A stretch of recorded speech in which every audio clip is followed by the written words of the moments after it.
Yo, what's up guys? It's Jeff, and today let's get into the review of the iPhone 12 Pro.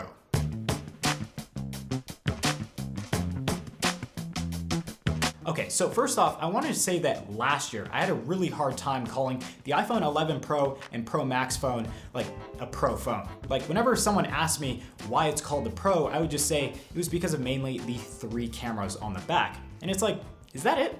So I've always sort of thought that maybe these Pro phones shouldn't exactly be called Pro because they didn't have the features to be what I consider to be Pro features. But this year, I think Apple has definitely changed things up a bit, and this Pro name seems to be a lot more appropriate for what you're getting here with the iPhone 12 Pro. So typically in the past with Apple, we see new phones with slightly different designs, new chips for faster performance, new display technology, and then some sort of an upgrade to the camera on the Pro or larger models specifically. Now, not going to lie, this year it's sort of following that theme of what Apple typically focuses on, but I think they've taken some things to a new level here with each of these respective categories. So the design for one is a lot different from last year, and obviously we're sort of throwing it back to those iPhone 4 series and 5 series devices with those squared off edges, and honestly, I'm glad to see this design once again on the iPhone. Obviously, through the progression of glass backs, stainless steel on the sides, and having a much more developed camera design, this looks totally different from those iPhone 4 and 5 series devices, but it is still that very familiar experience as to what we had last year from the iPhone 11 Pro. Now, the one thing that I really appreciate about this new design, and arguably the most functional benefit you have here, is how good it feels in the hands. It's definitely a lot easier to grip with those squared off edges, and it doesn't feel like it's going to slip out of your hand like those rounded edges from last year. The only one thing that I wish would have changed are those stainless steel sides, because I feel like with this new square-like design, you see a lot more fingerprints on the stainless steel versus last year when we had those curved and rounded edges. Now, we do still have the frosted glass back, which I personally have always loved since we saw that last year, but on the front side, Apple's actually upgraded that front glass with something they call ceramic shield. Now, they do say that ceramic shield, this nano ceramic crystal integration into the screen itself, makes your screen like 4 times less likely to crack versus last year. And honestly, I'm just gonna take Apple's word for it. I'm not gonna test that out. I mean, I was very close to doing so the other day while filming, but I'm sure that there will be someone out there on the internet doing phone drops, so maybe they'll have a little bit more information on this new ceramic shield and how that exactly works. But yeah. I think based upon what Apple's explanation was of how it was manufactured, it does sound like it is a lot stronger than what we've seen in the past with some of their other display technologies. Now, when we take a look at the rest of the phone, everything still feels very familiar to last year. We have the same triple camera design on the back, the same button placement, we still have that trusty lightning port on the bottom, and still that notch at the top of the display. So obviously we did have those pretty significant design changes with the squared off edges, that new front display with ceramic shield, and we even have a new awesome looking Pacific blue color this year. But I'd say that the overall experience is still definitely familiar to what we had last year, so nothing too over the top when it comes to functional design changes. But there is one more thing. MagSafe. So I don't know if you've heard of MagSafe, it's a pretty big deal. I sort of gave a demo in my unboxing video of the iPhone 12 Pro, but MagSafe is this new wireless charging mechanism exclusive to the iPhone 12 lineup. So basically you have this massive Apple Watch looking wireless charger that you can actually place on the back of your device, and it actually secures itself with magnets. So you can actually see these magnets inside of the iPhone 12 and 12 Pro models using magnet paper. And what this magnet does is it obviously secures the phone and charger together, but there's also an NFC chip that can actually identify which MagSafe accessories you are connecting to your device. So MagSafe is definitely cooler than I thought any Apple wireless charger would be. And if you watch that unboxing and demo video, I sort of go over how MagSafe specifically could be the future of charging your iPhone and ultimately supporting getting rid of any ports on the iPhone lineup. So yeah, I'd say MagSafe is definitely something new. something cool to see, but it's going to be interesting to see what third-party manufacturers specifically do with the whole MagSafe thing. So definitely be on the lookout for new case designs and some awesome, cool new accessories from third-party manufacturers. So that new design was definitely a welcome change. It's nice to have something new this year with those slight design changes and then obviously the whole MagSafe deal. But let's move on to the tech inside of the iPhone 12 Pro, which is supposed to make this new device from Apple the best performing smartphone. Now, first off, there's 5G. So Apple spent forever, forever, talking about their integration of 5G technology during their iPhone 12 event. And there's even a meme about it out there. Don't know if you saw that yet. 5G, 5G, 5G, 5G, 5G, 5G, 5G, 5G, 5G, 5G, 5G, 5G, 5G. But yeah, they are really excited to bring 5G to the iPhone. And what's really cool is it's actually available to all iPhone 12 models, so it's not exclusive to just that upper tier Pro model iPhone. Now, I, for one, do share Apple's excitement to see 5G on the iPhone, but in my own opinion, as someone that doesn't really exactly live near a major city like, let's say, Los Angeles, I feel like I'm not going to be immediately impacted by this change to 5G. Verizon, which is my carrier, does have a national 5G coverage, but it's not the real 5G that we've all been introduced to. It's more of this trimmed down, slower version, which is still a slight upgrade over 4G, but still not all the way 5G.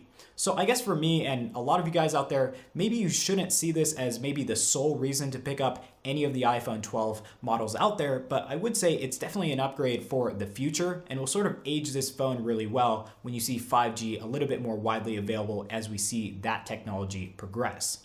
Now, that wasn't it. We do have a new A14 Bionic chip, a new baseline storage capacity of 128 gigabytes, which you can configure up to 512 gigabytes. We have 6 gigabytes of RAM and a near 2800 milliamp hour battery.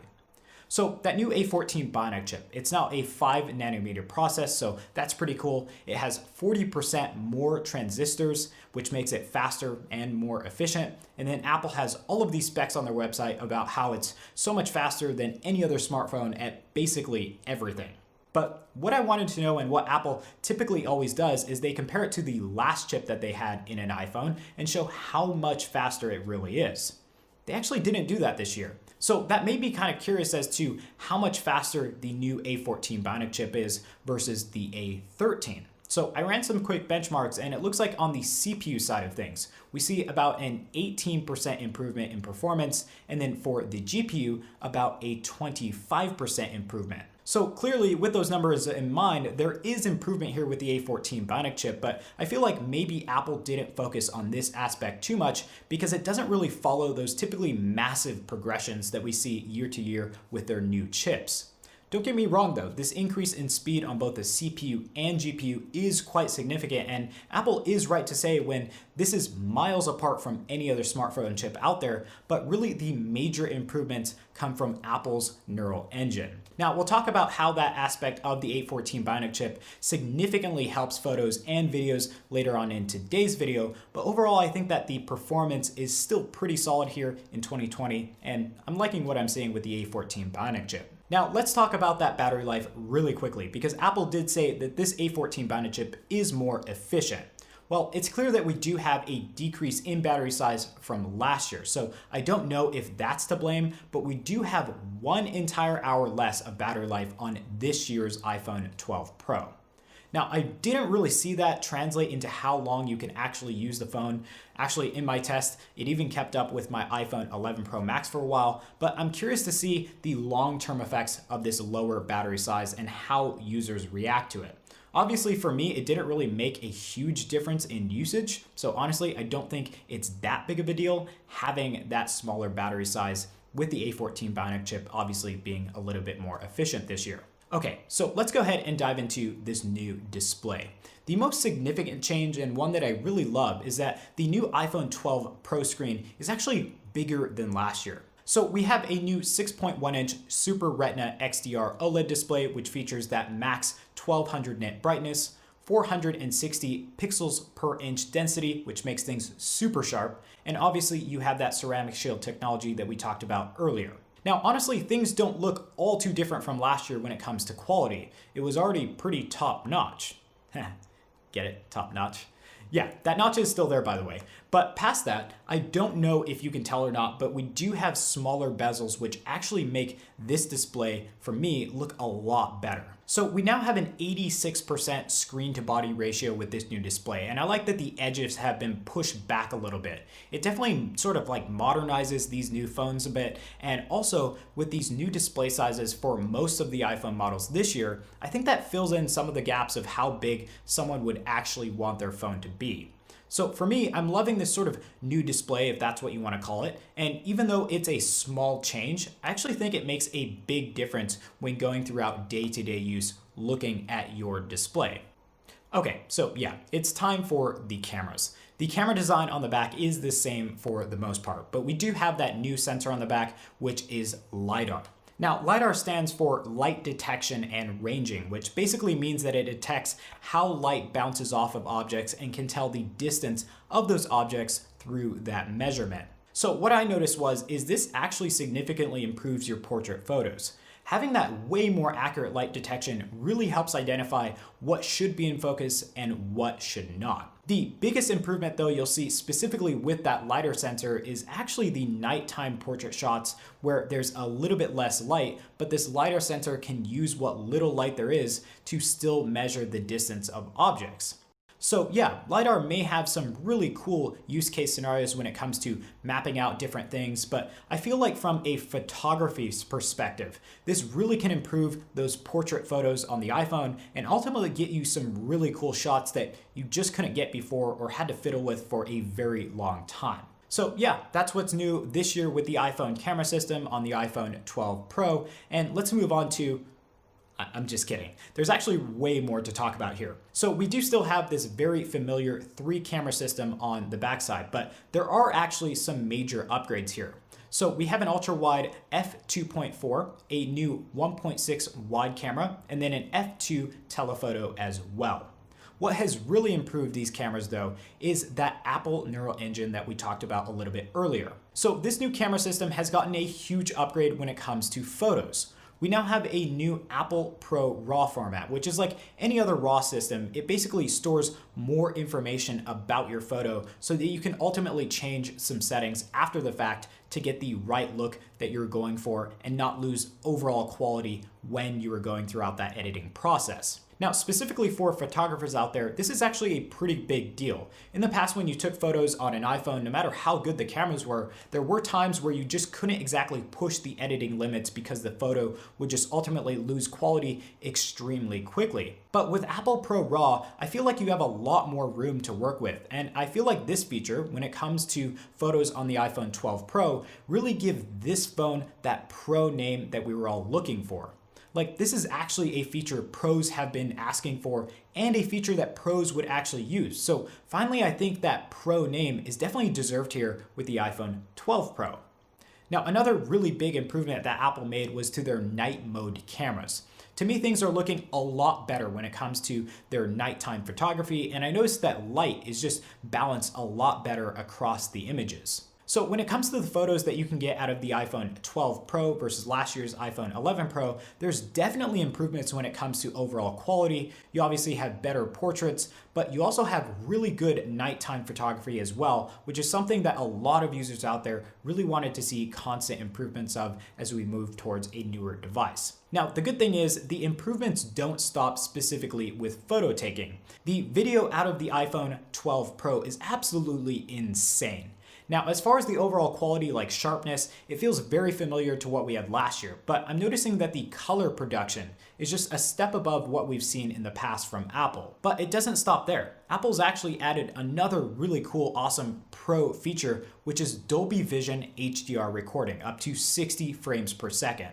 This is a pretty big deal, and not only can you record this new Dolby Vision HDR standard, but you can also edit that video straight from your iPhone without having to use special editing software on a computer. So basically, just like with Apple ProRAW, you have a device in the iPhone 12 Pro that can shoot a special format like Dolby Vision HDR and then edit that format all on one device, which I personally feel is actually a true pro feature. Now, the one thing I will say is that when you are shooting in these new formats and you plan on doing, let's say, 4K 60 Dolby Vision HDR, maybe upgrade your storage, because based on the breakdown of how much storage space you'll be using with this Dolby Vision HDR format, it looks like you'll be eating up about 440 megabytes per minute of video recording. I know that doesn't sound like a lot, but when you think about how much more you can use this phone for solid video recording, I think the upgrade is well worth it in storage space, because I feel like you're going to be using this phone a lot more when it comes to video recording in the future. So guys, that is the iPhone 12 Pro. Honestly, after reading all the comments from Twitter, on YouTube, and just hearing from people say that there's not really much going on as far as changes here, I have to say I strongly disagree. There's actually a lot of these subtle changes that are coming to the iPhone this year, specifically with the iPhone 12 Pro, that can't be overlooked. This new design is definitely something special, especially with a larger display. We have that new MagSafe feature, which has so much potential to grow in the future. We obviously have that 5G technology that can grow as well. And then we have the A14 Bionic chip, which is making significant improvements on how photographers and videographers can use their phones as they're shooting and editing devices on the go. So in my mind, this is definitely a familiar device when it comes to the look and feel of being an iPhone. But all of these changes, I think, shifts our view as to how we can look at the iPhone 12 Pro and what its ultimate capabilities are. So I guess that sort of brings up the question of, is this new iPhone 12 Pro worth the upgrade? Honestly, I'd say that if you were coming from an iPhone 11 Pro series device, maybe it's not worth it for you guys, so long as you won't be taking advantage of this new camera system. This new camera system is actually a huge upgrade over the iPhone 11 Pro. And if you are really into taking photos or videos, I think you'll definitely enjoy the improvements with this iPhone 12 Pro. But if you aren't into the whole photo or video thing, maybe hold off until next year until you see some bigger changes come to the iPhone, maybe like 13, and you don't have an immediate need for the upgrades that we see on the iPhone 12 Pro. But if you're using anything older than like an iPhone 11 Pro, I think this is a pretty solid upgrade and a device that you should seriously be looking at. I personally think that this is the biggest upgrade we've seen in a while with regards to the iPhone, and it's definitely worth that starting price tag of $999, especially when you factor in that new upgraded storage tier option for 128 gigabytes being the baseline. So I would definitely make the upgrade if I were you, but I think I'm going to be looking at the iPhone 12 Pro Max. Not for any sort of improvements hardware-wise, it's just a little bit bigger of a phone, and that's what I'm used to and what I prefer. So guys, that was the iPhone 12 Pro in all of its glory, and definitely let me know what you think about it in the comment section down below. Like, what is your favorite feature here with the iPhone 12 Pro? Anyways, I thank you all for watching. Make sure to get subscribed to stay up to date on any future content, and hopefully I'll be seeing you in the next one. We actually do have an iPhone 12 review coming up pretty soon, and then also the mini and max reviews coming very soon when those devices are ultimately released, so definitely stay tuned for those videos. Until then, I hope you all have an awesome day.